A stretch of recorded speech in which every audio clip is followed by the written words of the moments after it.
This is what most Americans innocently put into their bodies these days, and most alarmingly, into the bodies of their children. And it's no coincidence that Americans die earlier than Canadians or Germans or Italians or Japanese or Koreans or Australians or most any other comparable country. And it wasn't always that way. Until the early 1990s, our life expectancy was the same or better than other developed countries. Then suddenly, more and more Americans began suffering from chronic diseases, from obesity, cancer, diabetes, kidney disease, Alzheimer's, heart disease, and all kinds of autoimmune diseases. Our maternal mortality rate soared to the highest of any developed country on Earth. Same with infant mortality.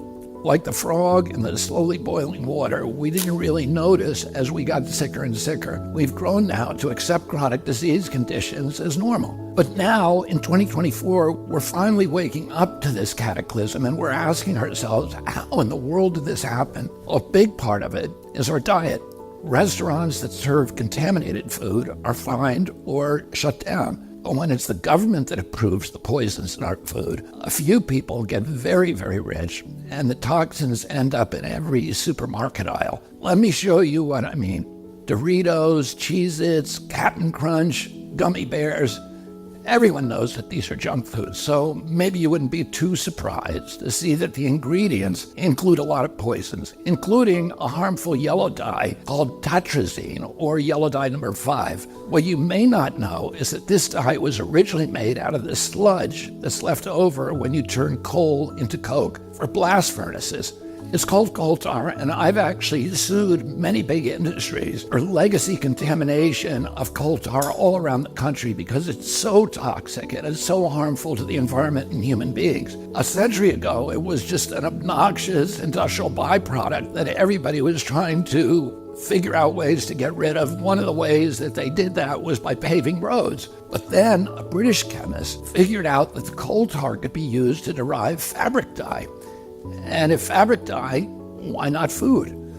Food manufacturers began using it to cover up the discoloration of low-quality foods that they wanted to pass off on unsuspecting customers. They didn't know back then that this yellow dye, tartrazine, causes tumors, asthma, developmental delays, neurological damage, ADD, ADHD, hormone disruption, gene damage, anxiety, depression, intestinal injuries.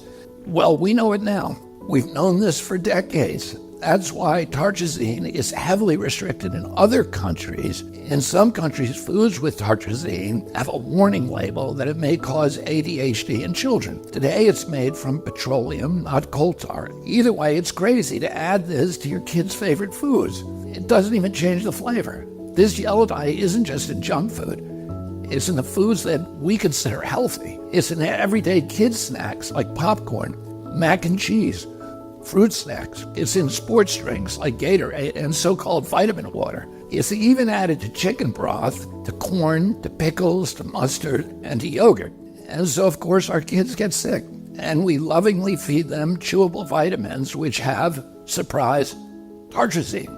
And so the cycle continues until the coughs and asthma kick in, at which point you go to pick up some cough syrup. And yeah, you guessed it, tartrazine. I've been picking on tartrazine today, but that's just one of at least 100 chemical poisons that our health agencies allow into our children's food. I can make a video just like this to talk about Red 40, BHA, BHD, potassium bromate, chemical after chemical, and on and on and on. If just one of them can cause all of these problems, imagine what they're doing in combination. That has never been studied. If we took all of these chemicals out, our nation would get healthier immediately.